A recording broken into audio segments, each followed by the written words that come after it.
Halo teman-teman, apa kabar? Ketemu lagi di sudut, tempat ngobrol santai-santai di pojokan, lepas penat setelah seharian, setelah seminggu kita bekerja. Gue mencoba membuat konten ini untuk, ya mungkin sebenarnya sih hiburan aja ya buat gue. Konten yang mencoba untuk dibuat konsisten walaupun yang nonton mungkin belum ada kali ya yang nonton. Mungkin yang nonton tuh iseng-iseng klik doang kali ya.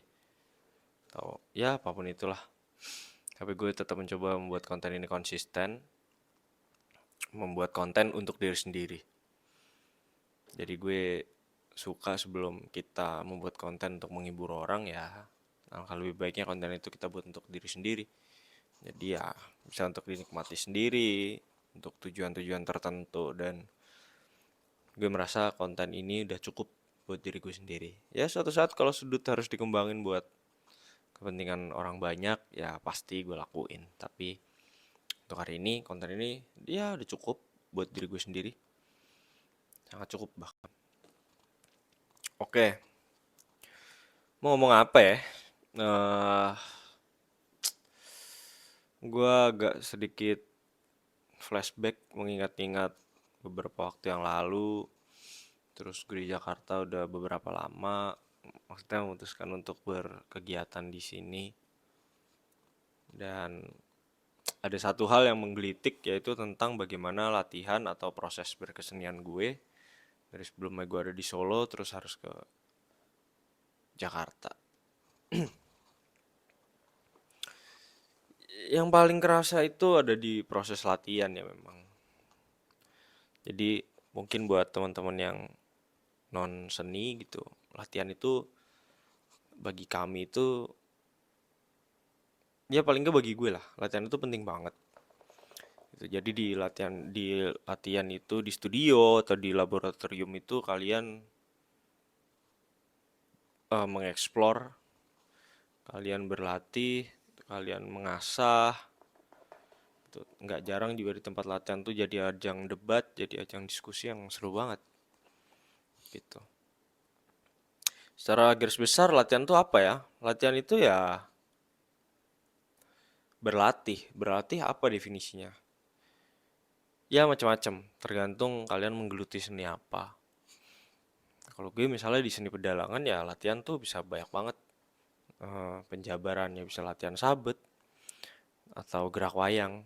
Kita bilangnya biasanya sabet bisa latihan di gamelan, bisa latihan di vokal, atau latihan yang sifatnya mungkin membaca naskah atau dan lain.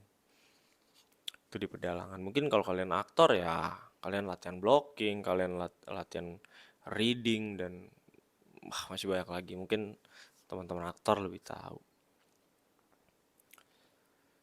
Yang pasti cara kita latihan dan berlatih itu nggak sama antara pribadi lepas pribadi gitu. Tapi yang terpenting latihan itu untuk mengasah kemampuan. Sebenarnya cuma itu. Itu.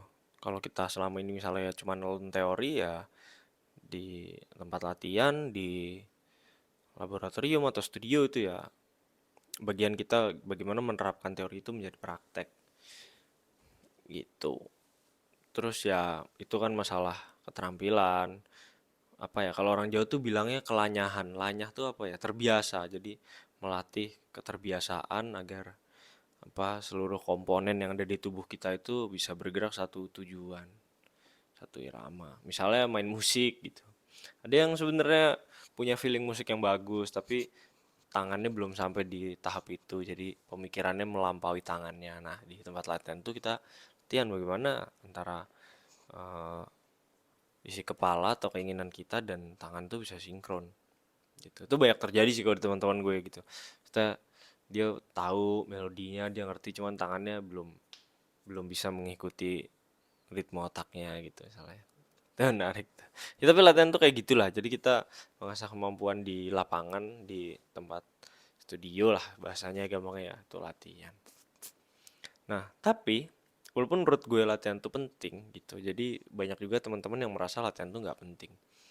Latihan dalam konteks ini maksudnya adalah kita latihan berkumpul di satu tempat, beberapa orang atau banyak orang gitu berkumpul di satu tempat dan kita melakukan hal yang sama. Misalnya kalau ngeband ya lagunya sama. Kalau misalnya gamelan ya mungkin gendingnya sama atau tutuannya sama. Terus kalau kalau dalang latihan bareng-bareng, kalau nggak dalang bersama atau sandosa gitu jarang sih ya. Dalang bisa latihannya pribadi antar pribadi. Tapi misalnya dalang bisa metodenya misalnya baca naskah bareng-bareng gitu, kayak wayang wong gitulah. Atau ya pura-pura mayang berdua atau bertiga itu menarik gitu. Nah, ada beberapa dari teman-teman gue ya karena kita kan basisnya tradisi ya. Seni pedalangan tuh seni yang gue gelutin itu basisnya adalah tradisi. Jadi semua itu kalau orang Jawa bilang kita itu sebenarnya memakai barang jadi gitu atau barang dadi. Barang sing wis cemepak. Artinya ya bahan-bahannya repertoire itu sudah lengkap sebenarnya diwariskan oleh ya senior-senior kami, kakek-kakek kami yang sudah berpulang gitu, moyang kami bahkan. Jadi repertoarnya itu ya bisa kita pelajari sendiri lewat rekaman, lewat apa. Nah akhirnya karena repertoar itu tradisi, dalang itu tinggal menyajikan apa yang sudah ada. Kebanyakan ya, kebanyakan kalau memang dalang tradisi. Jadi ya beberapa dari mereka bilang kalau udah bisa ya ngapain latihan gitu. Jadi kan ya tinggal menyajikan yang udah ada, yang penting dikuasai aja repertoarnya. Tapi gue sampai hari ini bukan kurang setuju ya. Banyak kok yang mempunyai prinsip seperti itu dan di lapangan tuh luar biasa kehebatannya gitu. Gue sih kurang setuju lebih karena eh, gue merasa besar di latihan gitu. Maksudnya besar di latihan tuh gue tumbuh dan berkembang di tempat latihan. Karena kebetulan gue bukan dari keluarga seniman yang apa namanya eh dibekali, misalnya gue dibekali dengan kesensitifan terhadap gamelan atau musik luar biasa gitu. Ya enggak, gue tumbuh dan berkembang di tempat latihan. Jadi atas kemurahan hati teman-teman gue, misalnya ngajak gue latihan atau para senior-senior gue ngajak, ayo Bri kita proses, kita latihan gitu. Yang tadi gue nggak bisa diajarin, setelah gue bisa terus diajak berkarya bersama itu kan menurut gue mahal banget ya. Karena gue nggak mendapat itu di tempat lain selain di tempat latihan. Atau kadang-kadang malah langsung hajar di panggung gitu. Itu mungkin next lah kita bahas ya. Cuman gitu, gue merasa tumbuh dan berkembang di tempat latihan. Jadi sejauh ini gue belum bisa menerima gitu kalau gue tuh harus ya udahlah nggak usah latihan aja gitu. Karena gue merasa seharus itu. Ya sekali lagi ini tidak mengurangi rasa hormat kepada teman-teman atau para senior gue yang memilih untuk tidak latihan ya. Karena tidak latihan tuh juga banyak keuntungan ya. Kalau memang kita repertoire di titik tertentu yang kita memang sudah menguasai banyak repertoire, tidak latihan itu kan menyingkat waktu. Jadi kita ketemu di lapangan, janjian sebentar, terus langsung malamnya pentas. Itulah apa bagaimana pergelaran wayang itu berlangsung. Ini gambaran singkat aja ya buat teman-teman yang mungkin belum tahu. Atau bahkan dalam tempo dulu itu ya nggak latihan, jadi repertoarnya mereka sudah katam. Begitu juga dengan para pengrawit gitu. Jadi, nah ini perbedaan mungkin wayang dulu dan sekarang. Dulu itu konon repertoar lagu dan gending-gendingnya itu antara dalang dan pengrawit hampir di seluruh Pulau Jawa atau ya paling enggak di sekitar Surakarta dan sekitarnya ya. Ini yang aku tahu ya sejauh ini itu memiliki referensi yang sama gending-gendingnya. Oh ya gending-gending wayang itu ya ini. Misalnya ya contoh ya biar teman-teman juga tahu nih sedikit-sedikit. Misalnya gending jejer itu ya semacam kawit, kawit itu ketawang gending bentuknya. Terus misalnya kapur, ketawang gending juga. Terus misalnya karawitan, gending kedok loro gitu. Nah itu sama. Jadi ya di panggung tinggal nempel aja ibaratnya. Dan untuk gending-gending setelah jejer itu juga ada kode-kode tertentu untuk bagaimana gending-gending itu bisa dimainkan. Jadi nggak perlu latihan, langsung hajar bos. Dan hasilnya itu udah luar biasa mengagumkan. Itu keistimewaan-keistimewaan senior-senior saya gitu. Tapi ya sekali lagi untuk aku belum bisa menerapkan itu karena memang repertoarku belum cukup, dan ya aku merasa berkembang di tempat latihan. Jadi kalau latihan tuh bagiku kok lebih enak gitu, lebih afdol. Tantangan ketika latihan ya kurang lebih ya itu. Gitu. Latihan tuh butuh waktu dan nggak semua orang mau meluangkan waktu untuk latihan. Karena kadang-kadang kan ya latihan nggak dapet apa-apa, tapi capek, tapi mikir, tapi dimarahin gitu kan. Namanya senior kan sebenarnya marahnya tuh bukan karena mereka gimana-gimana sih. Mereka cuma mau melatih kedisiplinan kita gitu. Mungkin teman-teman yang non seni merasa seniman itu anti disiplin ya. Sebenarnya ada disiplin-disiplin tertentu yang seniman harus miliki lah, aku pikir, dan itu nggak bisa ditawar. Dan aku sih hampir berani menjamin mayoritas seniman yang teman-teman non seni itu kenal, yang kalian lihat di TV atau di bioskop atau di mana itu pasti punya kedisiplinan tertentu yang ya mungkin satu dan yang lainnya beda gitu. Ada yang disiplin waktu, ada yang disiplinnya ketika latihan, ada yang disiplinnya harus berkarya berapa, wah pokoknya aku yakin mereka disiplin.